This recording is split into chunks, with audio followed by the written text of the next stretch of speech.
আমি একটা জিনিস বুঝি না, পৃথিবীর যে কোনো দেশে এই মুহূর্তে লাস্ট কয়েকটা যে গণ অভ্যুত্থান বিক্ষোভ হচ্ছে, ওই দেশগুলোর যারা নোবেল পুরস্কার পায় তাদের সাথে সরকারের খারাপ সম্পর্ক থাকে।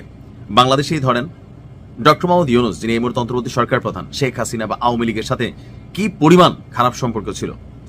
আপনি আফগানিস্তানে দেখেন মালালা ইউসুফ, কি পরিমাণ খারাপ সম্পর্ক সরকারের বিরুদ্ধে। এখন আবার ইরান সরকারের বিরুদ্ধে মালালা ইউসুফ কথা বলে, এটাও পশ্চিমার একটা নোবেল দিয়া একটা ভিন্ন মত তৈরির চেষ্টা করছে। সর্বশেষ ভেনেজুয়েলাতে দেখেন মাচাচুদু না মাচাদুচু, এই মহিলা নোবেল পাওয়ার পর থেকেই এই ভেনেজুয়েলাতে অশান্তি শুরু হয়েছে, সরকারের সাথে সাংঘর্ষিক অবস্থান ছিল। আবার যখন ইরানে বিক্ষোভ চলছে, ইরানের ঘরের লোকে একজন মীর জাফর, প্রথমে ছবি দেখে আপনারা মহিলা বুঝতে পারছেন বেওয়ারি লেগে আর কি, মানে ভ্রুগুলার জন্য এমনিতে হালকা হালকা পুরুষ লাগে, তবে বিদেশের সিস্টেম এটা, মহিলারা 50+ হলে ছোট ছোট চুল কাটে, কেউ আবার একটু কোকড়া কোকড়া রাখে, মানে এক একজন এক একভাবে রাখে। তো খামেনি প্রশাসনের এই যে বর্তমান সরকার আছে তাদের বিরুদ্ধে আন্তর্জাতিক অ্যাকশন চান ইরানের নোবেল জয়ী শিরিন, তিনিও নোবেল জয়ী। মিয়ানমারে দেখেন আং সান সুচি নোবেল জয়ী। মানে সরকারগুলোর সাথে তাদের একটা সাংঘর্ষিক অবস্থান থাকে। এখন এই যে মহিলা, তিনি বলছেন যে পশ্চিমারা যেন এখানে সামরিক হস্তক্ষেপ নেয়। ঘরের ভেতরে তো ঘোগের বাসা, আপনি বাহির কেমনে সামলাবেন?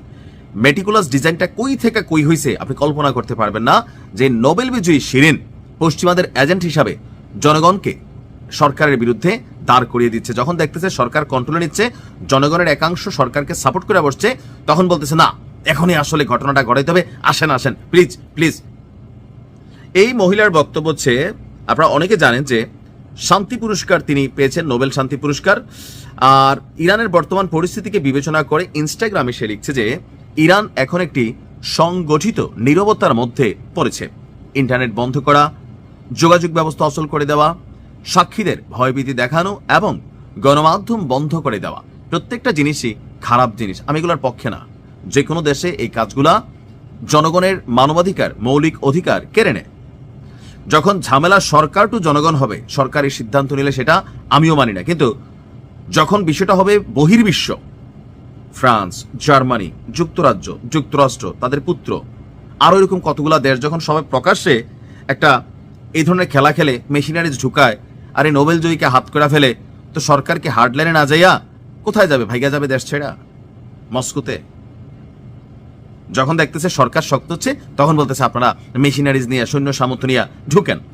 তার বক্তব্য হচ্ছে যে আপনার সব চিহ্ন মুছে ফেলতে চাচ্ছে সরকার, কারণ এখানে যারা বিক্ষোভকারী ছিল সমন্বয়ক বাংলা ভাষায় বললে, অথবা এখানে যারা মানে মূল এখানে যারা অগ্রগামী ভূমিকা রাখছে, তাদেরকে কিন্তু একজনরে দিয়ে দিছে বালিশারা সোয়াইয়া আজকে। তারপরে হচ্ছে অনেকের বাড়িঘর ইনভেস্টিগেশন করা হচ্ছে, ধরপাকড় চলছে, এটা একটা ডিস্টারবেন্স তৈরি হচ্ছে। তার বক্তব্য হচ্ছে মাঠ পর্যায়েরও চিকিৎসা সংক্রান্ত তথ্য, পরিবার, প্রত্যক্ষদর্শীদের বর্ণনা এবং নিরাপত্তা ও সরকারি সংস্থার শীর্ষ পর্যায়ের ঘনিষ্ঠ সূত্র থেকে পাওয়া তথ্যের বিশ্লেষণে বলা হচ্ছে যে গত 8 এবং 9 জানুয়ারি টানা 2 রাতে 12,000 মানুষ নিহত হয়েছেন, কিন্তু আন্তর্জাতিক গণমাধ্যম বলছে 2,000। বিবিসি রিপোর্ট দেখছেন না, 2,000-এর অধিক, তার মানে 3,000-এর কম। তাহলে তারা বলতো 3,000-এর অধিক, 10,000-এর অধিক, 12,000-এর অধিক, তো তিনি 12,000 কই পাইলেন? বিবিসি যখন বলছে এটা 2,000+, রয়টার্স বলছে 2,000+, আহত হয়েছে অনেক, কিন্তু তিনি বলছেন 12,000 মানুষ নিহত হয়েছেন। তার বক্তব্য, বিষয়টি কেবল মৃত্যুর সংখ্যার মধ্যেই সীমাবদ্ধ নয়, সহিংসতাও এখানে চলছে। এটি একটি সংগঠিত, পরিকল্পিত, শেষ করে দেওয়ার প্ল্যান। ইন্টারনেট বন্ধ রেখে সরাসরি গুলি চালানো হয়েছে। ইন্টারনেট চালু করা, একটি আন্তর্জাতিক তদন্ত, দায়ীদের চিহ্নিত করা, তাদের বিরুদ্ধে মামলা, বিচার নিশ্চিত করারও আহ্বান জানিয়েছেন, প্রয়োজনে সামরিক হস্তক্ষেপ। কেন বাবা, তোর ভালো না লাগে তুই ইরান ছেড়ে চলে যা, চাহে কুচবিহ। ইরানের বিরুদ্ধে কথা বললে আমার ভাই হজম হয় না। আপনি হইতে পারেন এন্টি ইরান, কারণ এই দেশটা একমাত্র দেশ বাঘ সিংহ এখানে জন্ম নেয়, সবকিছুতে পরিপূর্ণ একটা দেশ পুরা মুসলিম বিশ্বের মধ্যে। সো এটাকে তো কেউ পছন্দ করবেই না, সেই জন্য নানান খেলা চলবে, টাকা নোবেল দিয়া দিয়া। আল্লাহ হেফাজত করুন, ভালো থাকুন।